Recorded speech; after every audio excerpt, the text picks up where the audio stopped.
Bonjour à vous, c'est Josué et le thème du message d'aujourd'hui c'est l'activation de la foi. L'activation de la foi. Le premier principe de la foi c'est de déclarer une parole. Parce que comment la foi s'active? La foi s'active par une parole que vous commencez par déclarer. Vous savez, la dernière fois, j'ai lu le commentaire d'une dame et elle avait manifesté la foi. Il y avait la pluie qui était en train d'arriver, elle est sortie de chez elle. Elle a dit, pluie, je t'ordonne de t'arrêter au nom de Jésus. Et 10-15 minutes après, la pluie allait vraiment venir. Ça s'est arrêté. Pourquoi? Parce qu'elle a activé sa foi. La foi s'active premièrement par des paroles que vous déclarez. Quand vous regardez par exemple la Bible va vous parler de Jésus-Christ et le figuier. Le Seigneur Jésus-Christ arrive devant un figuier pour prendre des figues.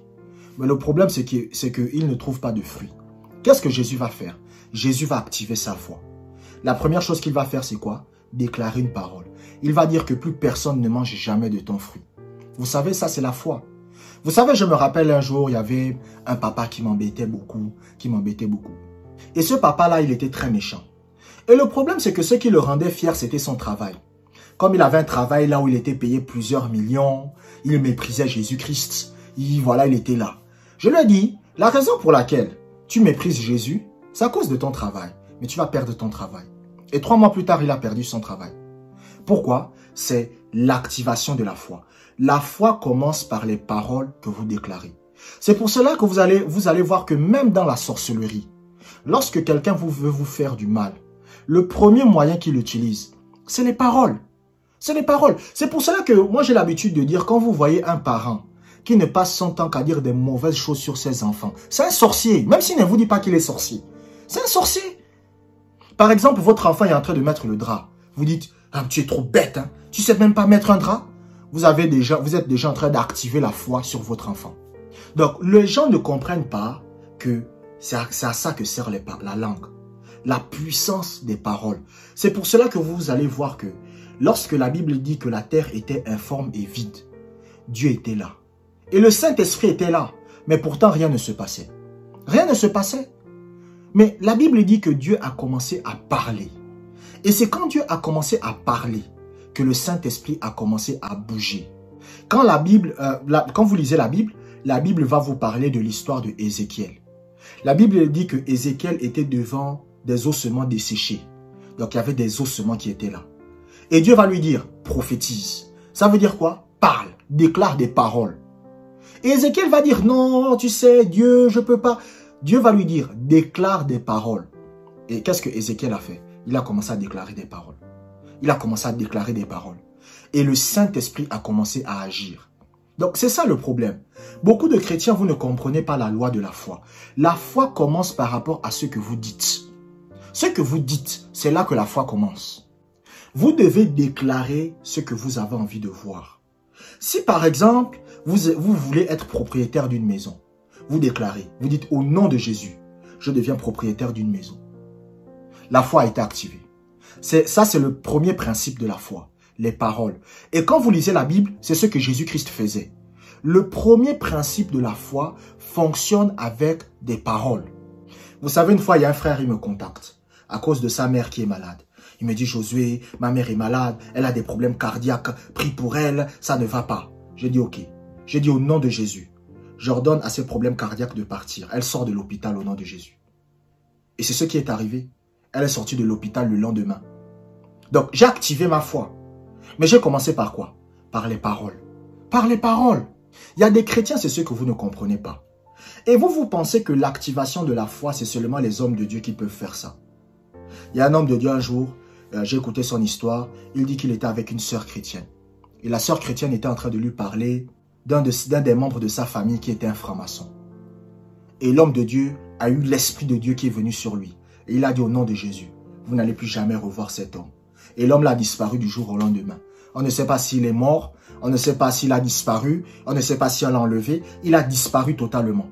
Donc il a activé sa foi. La foi s'active par les paroles que vous déclarez. C'est pour cela que quand vous lisez la Bible vous dit que Dieu appelle les choses qui ne sont point comme si elles étaient. Donc ça veut dire quoi? Que Dieu parle. C'est-à-dire que même si la chose n'est pas là, même si Dieu sait que la chose n'est pas encore là, mais il parle comme si la chose était déjà là. Si par exemple vous avez des maux de tête, ça ne va pas, vous avez des maux de tête, vous avez mal, tout ça. Comment vous activez votre foi? Vous parlez. Vous parlez aux maux de tête. Vous dites maux de tête, je t'ordonne de partir. Vous parlez. C'est comme ça que vous activez la foi. Maintenant, moi je tiens à mettre les choses au clair. Il n'y a pas de honte à ce qu'un chrétien prenne les médicaments. D'accord? C'est-à-dire, si vous êtes un chrétien et que vous utilisez votre foi et vous avez l'impression que ça ne marche pas, cela signifie que votre foi n'a pas encore atteint ce niveau-là pour chasser cette maladie. C'est ce que ça veut dire.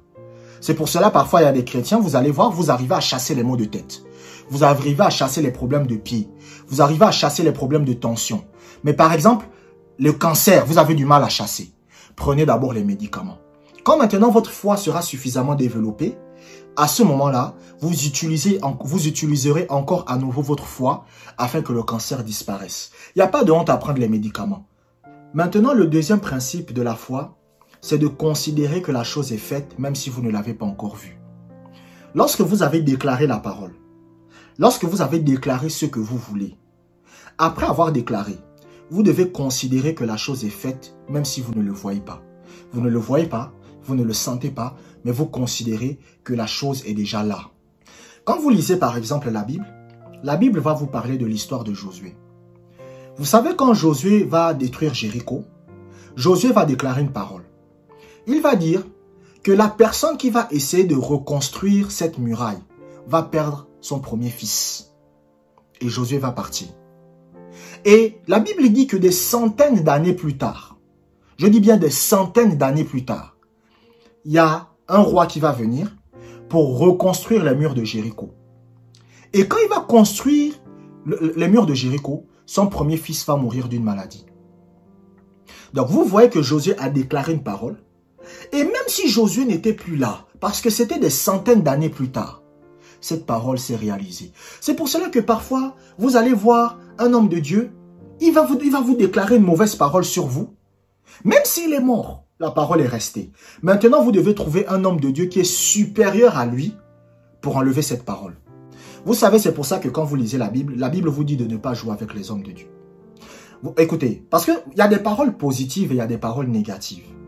Dans l'Ancien Testament, par exemple, on va vous parler de Élisée. Et Élisée, il était chauve. Et Élisée, il était en train de marcher. Et il y a des enfants qui vont venir. Et les enfants vont se moquer de lui parce qu'il est chauve. Ils vont dire, oh Élisée, tu es chauve. Ils vont se moquer de lui. Élisée va maudire les enfants. Il va maudire les enfants.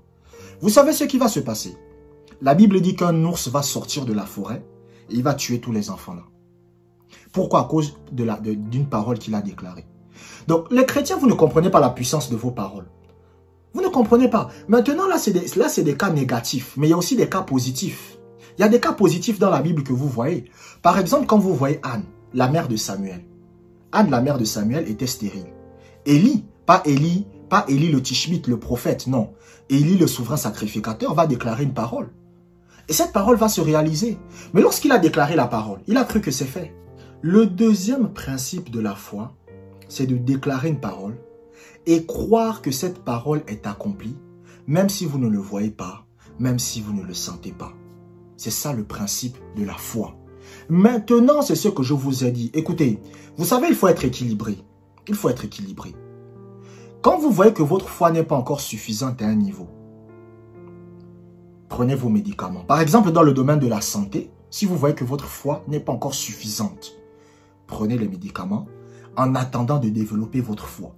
Parce que la différence avec moi, vous savez, quand moi je dis que je ne prends pas les médicaments, moi je suis prêt à mourir. Vous savez, c'est comme Smith Wigglesworth. Smith Wigglesworth, il a dit, moi je suis prêt à mourir. Donc, est-ce que vous êtes prêt à mourir? Parce que c'est ça. Parce que si ça foire, vous mourrez, c'est vous-même. Donc, moi, c'est le conseil que je vous dis. Quand vous déclarez une parole par la foi et vous activez votre foi et que vous voyez que ça ne marche pas, cela signifie que votre foi n'a pas encore atteint ce niveau-là. C'est pour cela que quand vous lisez la Bible dit qu'il y avait un enfant qui était schizophrène. Il tremblait. Les disciples ont essayé de le chasser, mais ils n'ont pas réussi.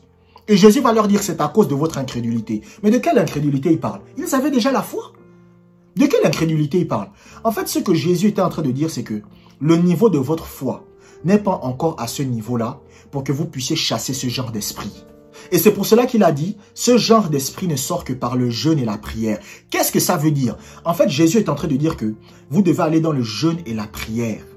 Vous devez méditer la parole. Vous devez développer votre foi. Et lorsque votre foi est suffisamment développée, à ce moment-là, vous serez capable de chasser cet esprit. Donc, le deuxième principe de la foi, c'est de croire que la chose est faite, même si vous ne le voyez pas. Un jour, vous êtes en train de marcher. Vous avez mal à l'estomac. Votre estomac vous fait mal. Ça ne va pas. Vous souffrez. Vous avez mal. Et vous activez votre foi. Vous parlez. Vous dites au nom de Jésus. J'ordonne à mes douleurs à l'estomac de partir. Mais les douleurs à l'estomac sont toujours là. Mais maintenant, vous entrez dans le deuxième principe. Le deuxième principe, c'est quoi? C'est que vous devez croire que la chose est faite, même si vous ne le voyez pas. Vous devez le croire. Que la chose est faite. Vous ne le voyez pas, vous ne le sentez pas, mais vous croyez que c'est fait. Et en général, vous allez voir que ça peut prendre un jour, ça peut prendre 2 jours, ça peut prendre 3 jours. La guérison se manifeste. Pourquoi? Parce que vous avez activé votre foi. Je vous remercie d'avoir regardé cette vidéo jusqu'à la fin. Abonnez-vous pour des prochaines vidéos et que la grâce du Seigneur soit avec vous.